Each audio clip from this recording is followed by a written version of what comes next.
സുഹൃത്തുക്കളെ നമസ്കാരം. നമ്മളാരും പ്രതീക്ഷിക്കാത്ത ചില പാപങ്ങൾ നമുക്കുണ്ട്. അതിലേറ്റവും വലിയൊരു പാപമാണ് കുട്ടിക്കാലത്തുള്ള രതിക്രീഡകളിൽ ഉള്ള പാപങ്ങൾ. അത് ചെയ്യുന്നവരും അതിന് വിധേയരാക്കപ്പെടുന്നവരുമെല്ലാം വലിയ പാപത്തിന് അടിമകളാവുകയാണ്. അതായത് ആ പാപം ചെയ്യുന്നവർ ശാരീരികമായി ഒത്തിരി അവശത അനുഭവിക്കുക, ഭാഗ്യങ്ങൾ നഷ്ടപ്പെടുക, തേജസ് നഷ്ടപ്പെടുക എല്ലാം സംഭവിക്കും. അതുതന്നെ വിധേയരാക്കപ്പെടുന്നവരും ആണായാലും പെണ്ണായാലും അതിന് വിധേയരാക്കപ്പെടുന്നവരും അങ്ങനെ സംഭവിക്കുന്നവരാണ്. വളർച്ച മുരടിക്കും, ബുദ്ധി വളരുകയില്ല, ജോലി ചെയ്യാനുള്ള കഴിവ് നഷ്ടപ്പെടും. അങ്ങനെ രണ്ടു കൂട്ടരും നശിക്കും. അങ്ങനെയുള്ള പാപങ്ങളിലൊക്കെ അകപ്പെട്ട് ജീവിക്കുന്നവർ വളരെ ഉണ്ട്. എന്നാൽ നശിക്കുമെന്ന് പറഞ്ഞാൽ ചിലർ നശിക്കുകയില്ല, ചത്തതിനൊക്കുമേ ജീവിക്കുക എന്ന് പറഞ്ഞ പോലെ ജീവിച്ചുകൊണ്ടിരിക്കും. കല്യാണമൊക്കെ കഴിക്കുക, എന്നാലും ജോലിക്ക് പോകാൻ മടി, ജീവിതം ശരിയായി ആസ്വദിക്കാൻ കഴിയുന്നില്ല. അങ്ങനെ ഒരുപാട് പ്രശ്നങ്ങൾ ഉണ്ടാകും. ഞാൻ പാപം നശിപ്പിക്കാൻ മാർഗമുണ്ടെന്നൊക്കെ ഇതിനു മുമ്പ് പല വീഡിയോകളും ചെയ്തിരുന്നു. പലരും വിളിച്ചില്ല. കാരണം ഞങ്ങളാരും ഒന്നും ചെയ്തിട്ടില്ല, കൊലപാതകമൊന്നും ചെയ്തിട്ടില്ല, പിന്നെ എങ്ങനെ പാപം ഉണ്ടാകാനാണ് എന്നാണ് പലരും വിചാരിക്കുന്നത്. എന്നാൽ അങ്ങനെയുള്ള കൊലപാതകമൊന്നും ചെയ്യണ്ട, മറ്റുള്ളവരുകൾ ദേഹോപദ്രവമൊന്നും ഏൽപ്പിക്കാതെ വഞ്ചിക്കാതെ ഒക്കെ ചെയ്യുന്നൊരു പാപമാണിത്. ഇത് നമ്മൾ പാപമാണെന്ന് തന്നെ നമ്മൾ ചിലപ്പോൾ ഓർക്കാറില്ല. ഒരു കൊച്ചു പെൺകുട്ടി നമ്മുടെ കളിയും ചിരിയും തമാശയൊക്കെ കണ്ട് ഇങ്ങനെ നോക്കി നിൽക്കുമ്പോൾ ആ തിളങ്ങുന്ന കണ്ണുകൾ കൊണ്ട് ഇങ്ങനെ കൊച്ചു പെൺകുട്ടി നോക്കിയിരിക്കുമ്പോൾ നമുക്ക് കുറേ നേരം കഴിയുമ്പോൾ ആ കൊച്ചു കുട്ടിയെ ഒന്ന് തൊടാൻ തോന്നും. അതോടുകൂടി ആ കൊച്ചുകുട്ടി നശിക്കുകയാണ്, നമ്മളും നശിക്കുകയാണ്. അവരുടെ ആരോഗ്യം നശിച്ചു, അവരുടെ ബുദ്ധി നശിച്ചു, ജോലി ചെയ്യാനുള്ള കഴിവ് നശിച്ചു, ജീവിതത്തിലെ നല്ലതൊക്കെ അനുഭവിക്കാനുള്ള കപ്പാസിറ്റിയും നശിക്കുകയാണ് അപ്പോൾ ചെയ്യുന്നത്. ഇതേ അനുഭവം തന്നെയാണ് നമുക്കും ഉണ്ടാകുന്നത്. ഇതെങ്ങനെ സംഭവിക്കുന്നു എന്ന് വെച്ചാൽ ആ കൊച്ചു പെൺകുട്ടി അതുപോലെ തന്നെ ജീവിച്ച ഒരാളാണ് കഴിഞ്ഞ ജന്മം. അതും ഇങ്ങനെ ചെറുപ്പത്തിൽ തന്നെ ആരെയെങ്കിലും പീഡിപ്പിച്ചിട്ടുണ്ടായിരിക്കും. അത് കൊച്ചു പെൺകുട്ടി ഇപ്പോൾ പെൺകുട്ടിയല്ല ആയിരിക്കുന്നു, പക്ഷേ അത് കഴിഞ്ഞ ജന്മം ആൺകുട്ടി ആയിരുന്നിരിക്കാം. അപ്പോൾ ആരെയെങ്കിലും അതുപോലെ തൊട്ടിരിക്കും. അപ്പോൾ ആ പാപം ആ കുട്ടിയിൽ ആ ആളിൽ ആവേശിച്ചിരിക്കും. അപ്പോൾ അത് ഇങ്ങനെ ജീവിച്ച് ചത്തേ പൊത്തേന്നും പറഞ്ഞ് ജീവിക്കും. അങ്ങനെ കുറേ നാൾ കഴിയുമ്പോൾ മരിച്ചു പോകും, ജീവിതമൊന്നും ആസ്വദിക്കാൻ കഴിയാതെ.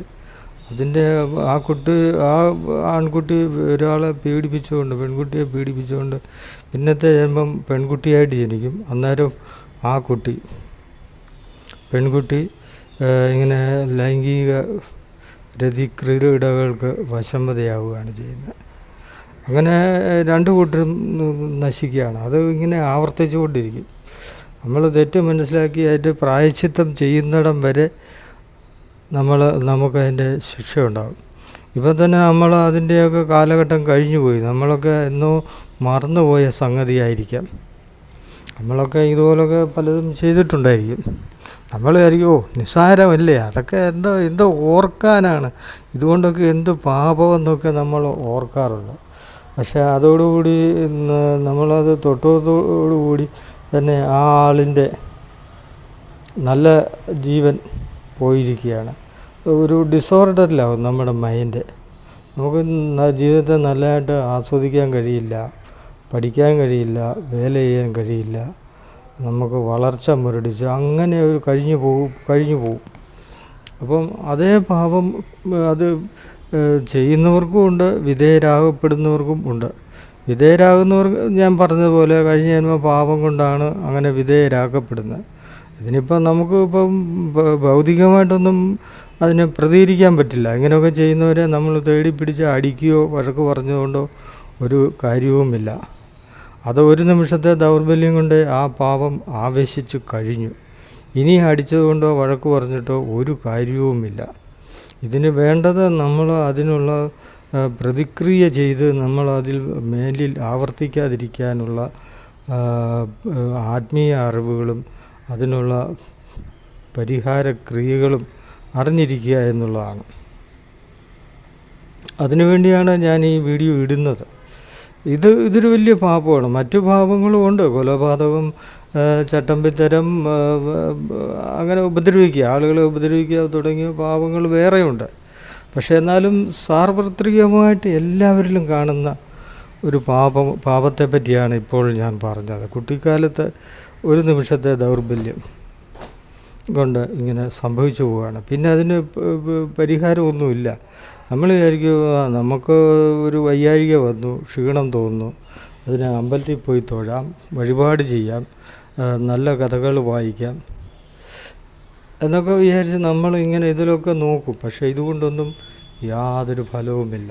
ഒരിക്കൽ അകപ്പെട്ട് കഴിഞ്ഞാൽ അതോടുകൂടി നശിച്ചു എന്ന് പറയാം.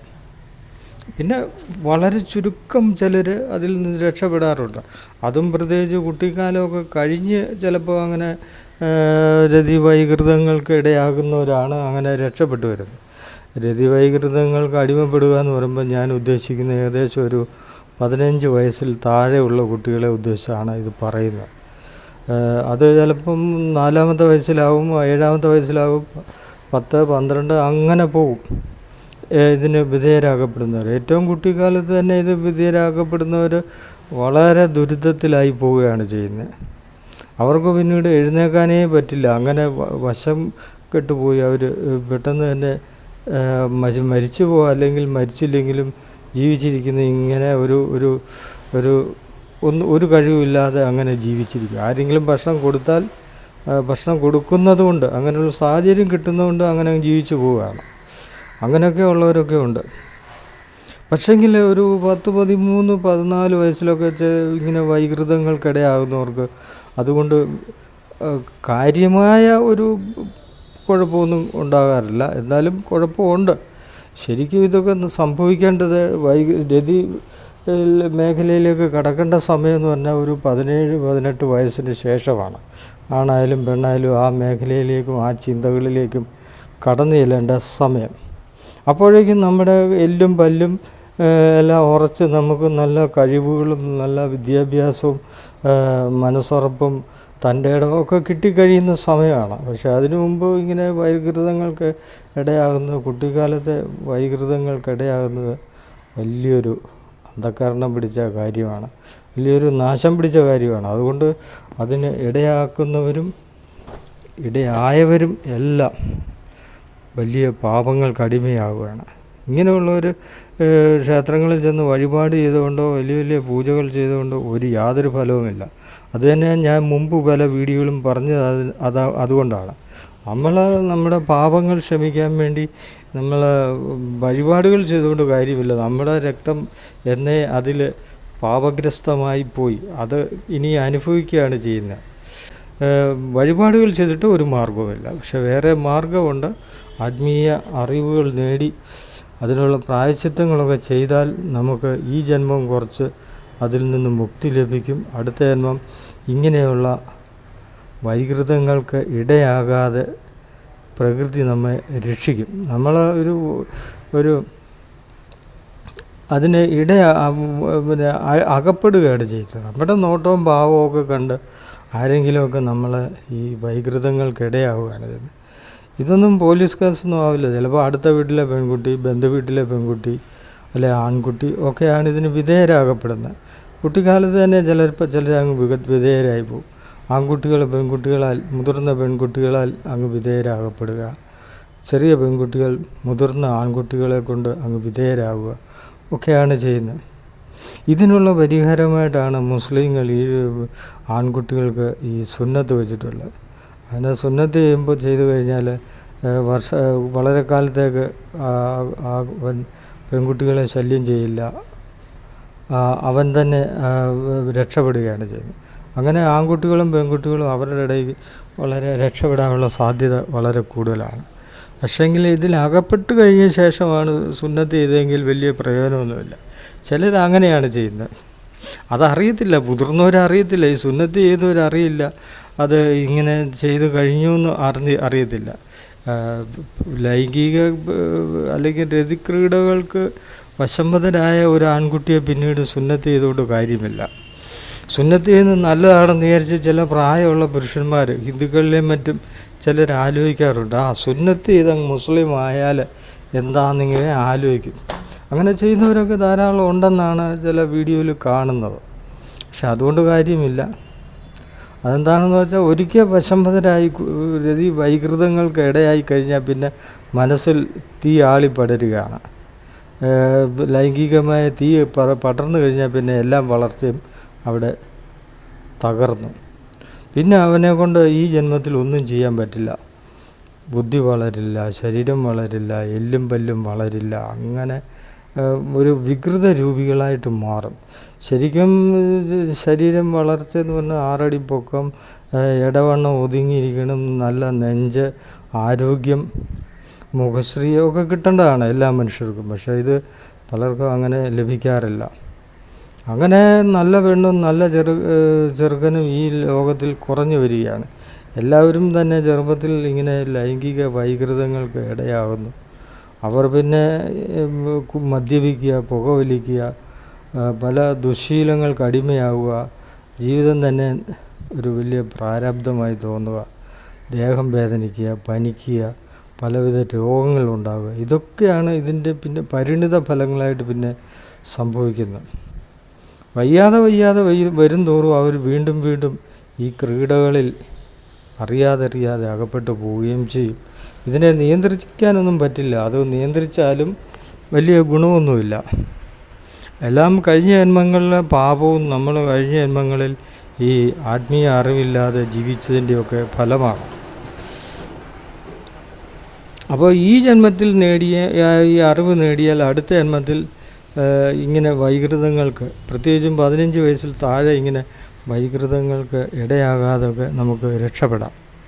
അതിന് ആത്മീയ അറിവ് നേടണം. പ്രായശ്ചിത്തം ചെയ്താൽ നമുക്ക് നഷ്ടപ്പെട്ടു പോയ വീര്യങ്ങൾ കുറേ തിരിച്ചു കിട്ടും. അത് ഞാൻ നിങ്ങൾക്ക് വാട്സപ്പിലൂടെ അയച്ചു തരുന്നതാണ്, വീഡിയോകളായി അയച്ചു തരുന്നതാണ്.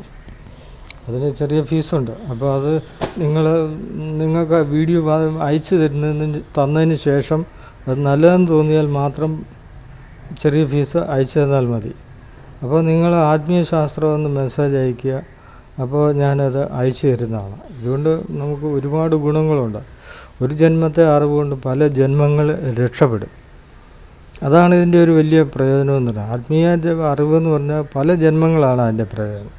അതിനാണ് ഈ വേദോപനിഷത്തുകളൊക്കെ വെച്ചിട്ടുള്ളത്. അതിനകത്ത് അത് വായിച്ചു കഴിയുമ്പോൾ നമ്മുടെ മനസ്സിലേക്ക് തനിയെ ഒരു ഐഡിയ നമുക്ക് കിട്ടും. അതാണ് ബ്രഹ്മജ്ഞാനമെന്ന് പറയുന്നത്. അല്ലാതെ ബ്രഹ്മജ്ഞാനം ഒരു പുസ്തകത്തിലും എഴുതി വെച്ചിട്ടില്ല. നമുക്ക് ഈ ഗ്രന്ഥങ്ങളൊക്കെ വർഷങ്ങൾ പഠിച്ചു കഴിയുമ്പോൾ നമുക്ക് മനസ്സിലേക്ക് ഒരു അറിവ് കിട്ടും. ആ അറിവിലൂടെയാണ് ഞാനിത് പറയുന്നത്. അതാണ് നമ്മുടെ രക്ഷ. എന്നാൽ ഈ അറിവ് കേട്ടിട്ട് കുട്ടികളെ നിയന്ത്രിക്കാനോ അങ്ങനെയുള്ള ബോധവൽക്കരണം നടത്തിയോട്ടോ വലിയ പ്രയോജനമില്ല. അതിന് ചെയ്യേണ്ടത് നമുക്ക് ബോധം ഉറച്ചതിന് ശേഷം ഈ അറിവ് നേടുക.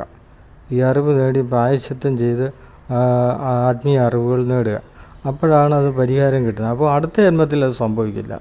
ഈ ജന്മത്തിലെ സംഭവങ്ങൾക്ക് നമ്മൾ കുട്ടികളെ നിയന്ത്രിക്കാൻ നോക്കിയാൽ അത് ചിലപ്പോൾ ഗുണത്തേക്കാളേറെ ദോഷമായിരിക്കാൻ സാധ്യതയുണ്ട്. എല്ലാത്തിലും നല്ലത് ആത്മീയ അറിവ് നേടുകയും അങ്ങനെയുള്ള സംഭവങ്ങൾക്ക് വേണ്ടി പശ്ചാത്തപിക്കുക. നമ്മൾ ചിലപ്പോൾ ആരെങ്കിലുമൊക്കെ വിധേയരാക്കിയിട്ടുണ്ടായിരിക്കും, അല്ലെങ്കിൽ നമ്മൾ വിധേയരായിട്ടുണ്ടായിരിക്കും. ഇത് രണ്ടും പാപമാണ്. വിധേയരാകുന്നത് ഞാൻ പറഞ്ഞ പോലെ മുജ്ജന്മ പാപത്തിൻ്റെ ഫലമായിട്ടാണ് അങ്ങനെ വിധേയരാക്കുന്നത്. അത് അവൻ്റെ കഴിഞ്ഞ ജന്മ പാപങ്ങൾ കൊണ്ടാണ് അങ്ങനെ വിധേയരാക്കി പോകുന്നത്. അവൻ കഴിഞ്ഞ ജന്മം അങ്ങനെ ആയിരുന്നു. അതാണ് ഇപ്പോഴും ആവർത്തിക്കുന്നത്. ഇതിങ്ങനെ ആവർത്തിച്ചു കൊണ്ടേയിരിക്കും. ആർക്കും വലിയ വളർച്ചയോ പുരോഗതിയോ ഒന്നും ഉണ്ടാവില്ല. ഇങ്ങനെ ആരെങ്കിലുമൊക്കെ ജീവിതത്തിൽ പുരോഗതി പ്രാപിക്കുന്നതിനൊപ്പം നമ്മളിങ്ങനെ നോക്കി നടക്കും.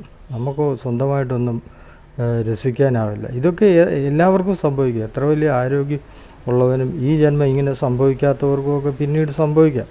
അപ്പോൾ ഈ അറിവുകൾ നേടുക, അതിൻ്റെ പ്രായശ്ചിത്തത്തിനെ പറ്റി അറിയുകയും ചെയ്താൽ അത് അടുത്ത ജന്മമോ അതിൻ്റെ പിന്നത്തെ ജന്മമോ ഒന്നും ഇങ്ങനെ സംഭവിക്കാതിരിക്കാൻ ഇടയാകും. അതിനാൽ എല്ലാവരും ഈ അറിവ് നേടുക.